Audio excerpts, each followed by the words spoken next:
Vincent Thomas, je suis responsable développement au sein du département réseau électricité.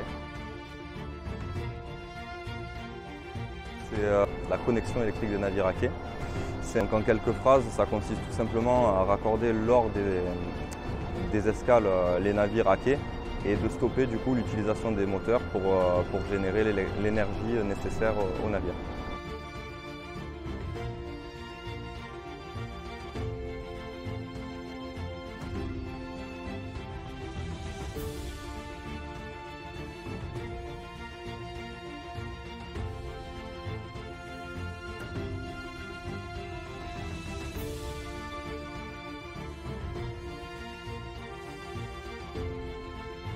Sénac n'a pas de législation proprement dit. Il y a une loi qui a été votée mais qui n'est pas encore publiée, qui sera la loi AFIR.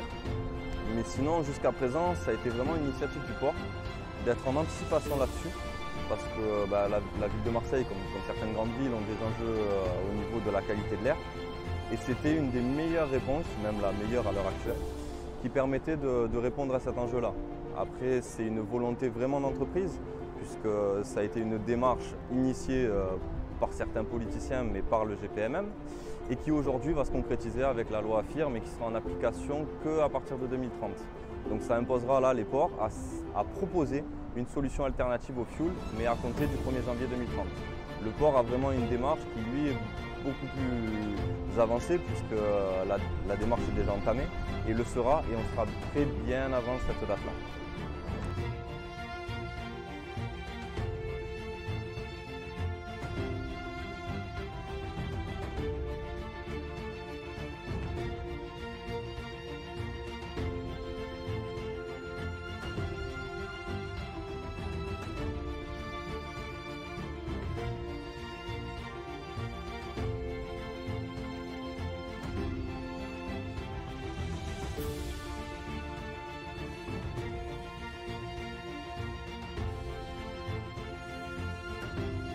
On a partagé notre savoir déjà au niveau de la Méditerranée, puisque c'est nos collègues et c'est avec eux qu'on partage les itinéraires et les armateurs. Mais on a également fait des démarches avec des ports qui sont beaucoup plus lointains, puisque les armateurs ont des liens dans tout le monde entier et étaient intéressés par cette solution. Donc on a pu faire des études en Patagonie. On a eu pas mal d'échanges avec l'Australie ou des pays anglo-saxons pour la simple et bonne raison qu'ils ont une particularité, ils sont en 60 Hz et c'est quelque chose qui nous intéressait puisque la prochaine étape sera de raccorder des bateaux de croisière qui sera essentiellement en 60 Hz. Du coup on a fait un peu le tour du monde pour pouvoir soit tisser des liens, soit échanger des expériences, soit prendre des informations et tout ça est essentiellement pour le Sénac. L'horizon 2030, ce qu'on envisage, c'est de pouvoir fournir ce service à la totalité du coup de nos clients et d'avoir la quasi-totalité de nos postes équipés ou du moins en Sénac, ce qui permet de rendre ce service accessible à tous. Donc on n'est pas vraiment sur un quantitatif, on est sur une couverture. Ces trois domaines, que ce soit le ferry, la croisière ou les porte-conteneurs, sont l'objet de la loi AFIR.